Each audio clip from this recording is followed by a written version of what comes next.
Hello and welcome back to my channel. My name is Beth Alvarez. I am an author of fantasy books, and today I am unboxing my new planner, which is the Hero's Journal Legend of Istoria version. I got it in this Wildwood Green, and I'm really looking forward to using this to help me plan production of the last book in my epic fantasy series, Spectrum Legacy. So this comes with this really cute little tracker bookmark. That's like the first thing that I noticed when I opened this up. It's got this little tracker chart on the back for tracking your habits.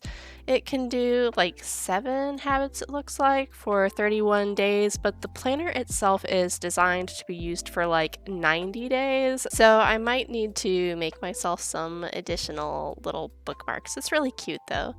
Inside this, there is a map on the end papers, and I love this old-fashioned illustrated map. It's so cute, and it really sets the tone for what this planner is like. It's kind of like a gamified planner where you're actually progressing through a story. I've wanted to try this for a long time, but they were really expensive, so I sort of put it off. I ended up being able to catch it on sale back around Thanksgiving, and I have been saving it for this book specifically. So the first section is really just like a guide to goal setting and how the planner works, how it's set up, how it's meant to be used. And then the adventure starts with Act 1, and the pages on this are so neat. It's like every day has its own illustration, and you can see the little guy at the top of the page there. As you go through the different pages, he's going to move down through this scene as the story progresses.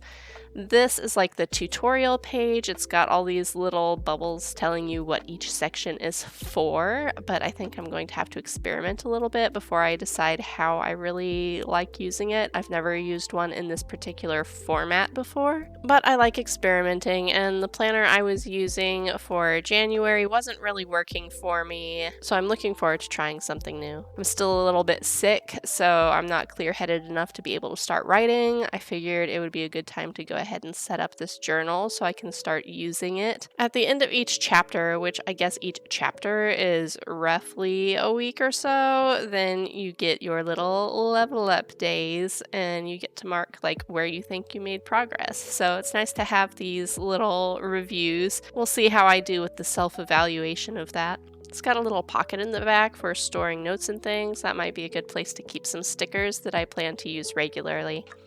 The only thing I didn't really like about this planner is that it has no calendar pages whatsoever. It's designed to be undated so that you can kind of pick it up and use it just like one day at a time as you can, so that if you miss any days, you don't end up wasting any of the planner.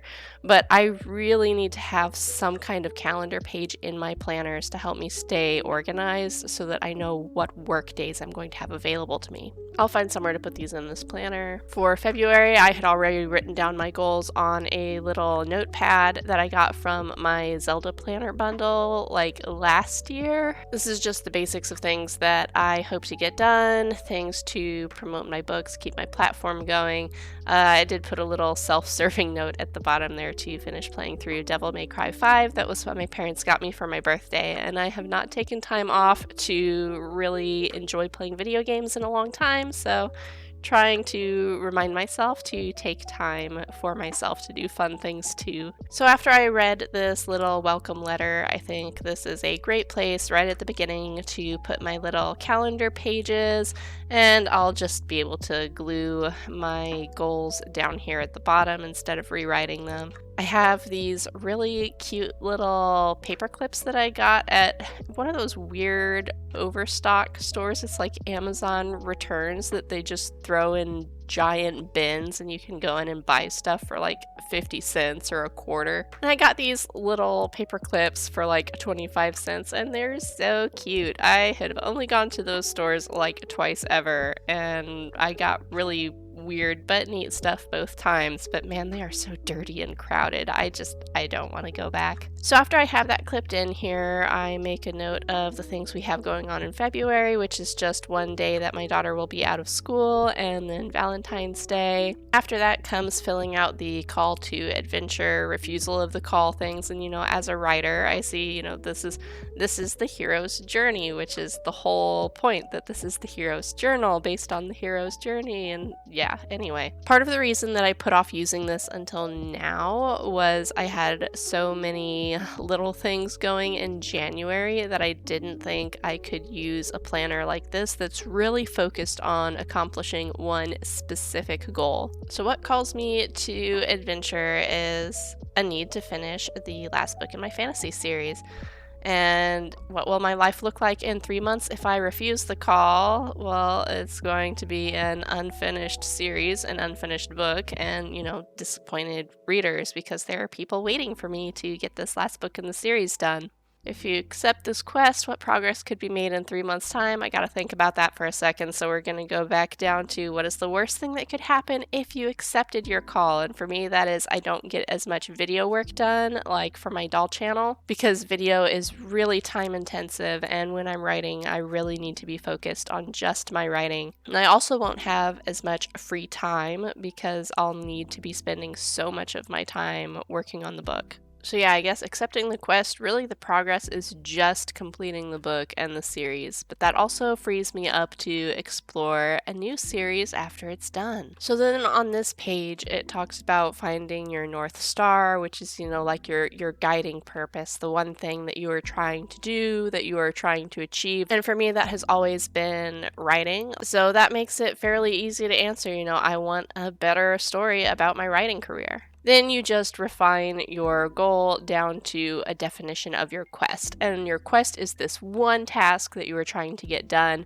over the course of this journal. So my quest is to complete book 6 of my epic fantasy series Spectrum Legacy. So then I need to make some decisions on how I am using my daily page here. There's all these different little sections, and I'm not totally sure how I am going to use them. It has suggestions and all these little bubbles.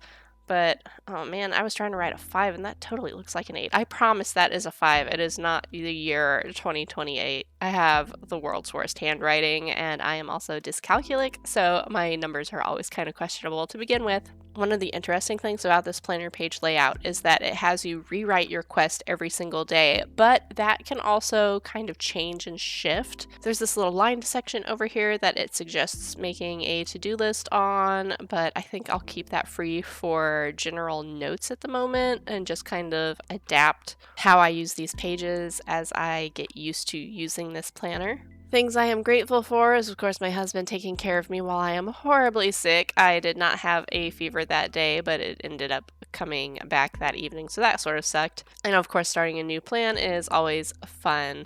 Cold medicine is my big help, and feeling sick is holding me down. And I think I'm going to use this little grid paper section to be where I write out my usual other to-dos, like the stuff that's not my major, my 3 big goals. The little smaller incidental things can go down here. So I need to write and schedule a couple of blog posts. And I also need to work on sketching some ideas for a project relating to my book, The Assassin's Bride. And I need to write out a plan for what I am going to post on social media for the month of February. And I suppose for the moment, that's it. So I tuck in my little ribbon bookmark there, and I guess we'll see how this planner works for me. I was really tempted to go ahead and fill in a couple habits that I want to track on that bookmark, but I'm just not sure yet, because if I can get some more of these or make some with a similar layout, I would really like to make sure that I have enough space for all the things that I want to be tracking, and also enough bookmarks that I can track them for the whole 3-month period I think I'll be using this planner.